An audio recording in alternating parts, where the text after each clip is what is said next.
Okay, ready?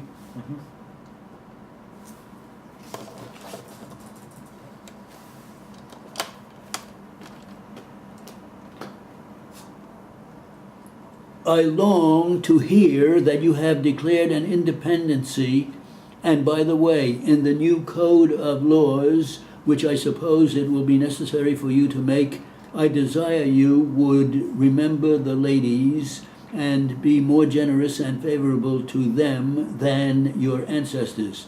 Do not put such unlimited power into the hands of the husbands. Remember, all men would be tyrants if they could. If particular care and attention is not paid to the ladies, we are determined to foment a rebellion and will not hold ourselves bound by any laws in which we have no voice or representation. That your sex are naturally tyrannical is a truth, so thoroughly established as to admit of no dispute. But such of you as wish to be happy willingly give up the harsh title of master for the more tender and endearing one of friend. Why then not put it out of the power of the vicious and the lawless to use us with cruelty and indignity with impunity? Men of sense in all ages abhor those customs which treat us only as the vassals of your sex. Regard us as beings placed by Providence under your protection, and in imitation of the Supreme Being, make use of that power only for our happiness. As to your extraordinary code of laws, I cannot but laugh. We have been told that our struggle has loosened the bands of government everywhere, that children and apprentices were disobedient, that schools and colleges were grown turbulent, that Indians slighted their guardians, and Negroes grew insolent to their masters. But your letter was the first intimation that another tribe, more numerous and powerful than all the rest, were grown discontented. This is rather too coarse a compliment, but you are so saucy I won't blot it out. Depend upon it, we know better than to repeal our masculine systems. Although they are in full force, you know they are little more than theory. We dare not exert our power in its full latitude. We are obliged to go fair and softly, and in practice, you know, we are the subjects. We have only the name of masters, and rather than give up this, which would completely subject us to the despotism of the petticoat, I hope George Washington and all our brave heroes would fight. I am sure every good politician would plot, as long as he would, against despotism, empire, monarchy, aristocracy, oligarchy, or holacracy. A fine story indeed.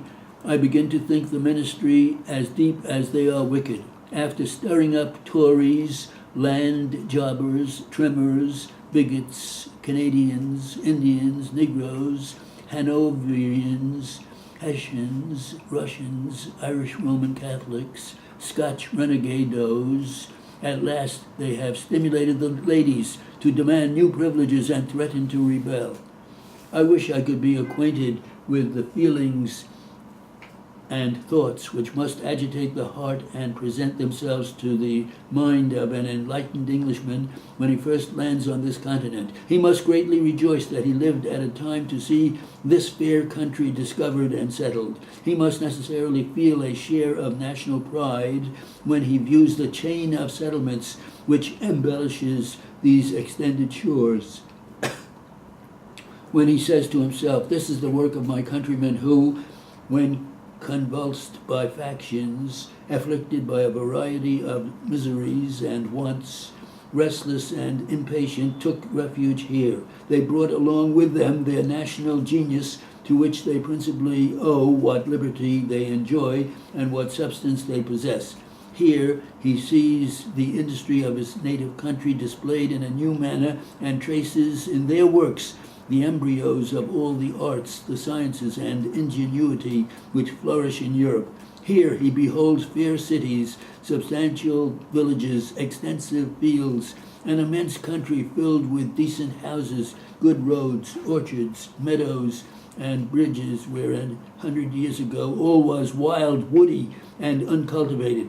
What a train of pleasing ideas this fair spectacle must suggest. It is a prospect which must inspire a good citizen with the most heartfelt pleasure. The difficulty consists in the manner of viewing so extensive a scene. He has arrived on a new continent. A modern society offers itself to his contemplation, different from what he had hitherto.